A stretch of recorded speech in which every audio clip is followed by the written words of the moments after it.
Because आज के time पे कंपटीशन इतना ज़्यादा हो गया है, एक क्रेडिट एक ऐसा ऐसा सिस्टम हो गया है जिसकी वजह से कस्टमर और अट्रैक्ट होता है उन सेलर्स पे या उन प्रोड्यूसर्स पे जो क्रेडिट अवेल कराते हैं या क्रेडिट पे सामान दे देते हैं या उस तरह से अपॉर्चुनिटी देते हैं।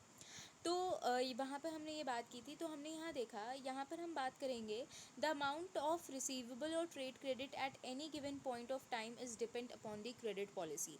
आपको क्या रिसीव करना है सामने वाली फर्म से या बिजनेस से, it's totally depend upon the credit policy कि किस तरीके से आप लोगों की क्रेडिट पॉलिसी वर्क करती है। मोस्ट इम्पॉर्टेंट, आपकी क्रेडिट पॉलिसी किस तरीके से वर्क करती है और आप किस तरीके से रिसीव करना चाहते हैं पेमेंट अपना। फिर यहाँ पे बात बोला है the credit policy has 3 components.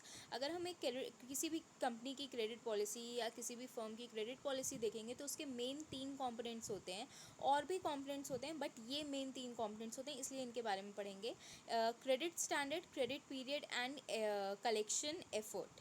ये 3 आपके ऐसे इंपॉर्टेंट कंपोनेंट हैं जो आपकी क्रेडिट पॉलिसी में इंपॉर्टेंट प्लेस रखते हैं, जिनके बेसिस पे आपकी एक क्रेडिट पॉलिसी फ्रेम होती है। पहला आता है बेटा credit standard. It determines the eligibility of a customer to avail the credit given by the seller. Sometimes the companies are very strict in giving the credit to their customer. They fix the strict norms about the eligibility of the customer to enjoy the credit. अब इन्होंने क्या बात बोली, सामने वाले का standard in the sense, इन हम जैसे आप कुछ मैं आपसे कुछ सामान क्रेडिट पे ख़रीदना चाहती हूँ, तो आप मेरे में कुछ चीज़ें देखोगे, आपने अपने माइंड में अपने क्रेडिट पॉलिसी में कुछ पॉइंट्स बना रखे हैं कि ये पॉइंट्स अगर सामने वाला फुलफ़िल करता है, ये पॉइंट्स अगर सामने वाले में होते हैं तो इस ऐसे कस्टमर को हम क्रेडिट दे देंगे। तो मेरे दिमाग में क्या बना हुआ है, एक स्टैंडर्ड बना हुआ है, एक रेंज बनी हुई है कि मैं इसी तरीके के कस्टमर को दूंगी। तो जो ये इस तरह वाली कंडीशन होती है, ये क्या कहलाएगा, क्रेडिट स्टैंडर्ड।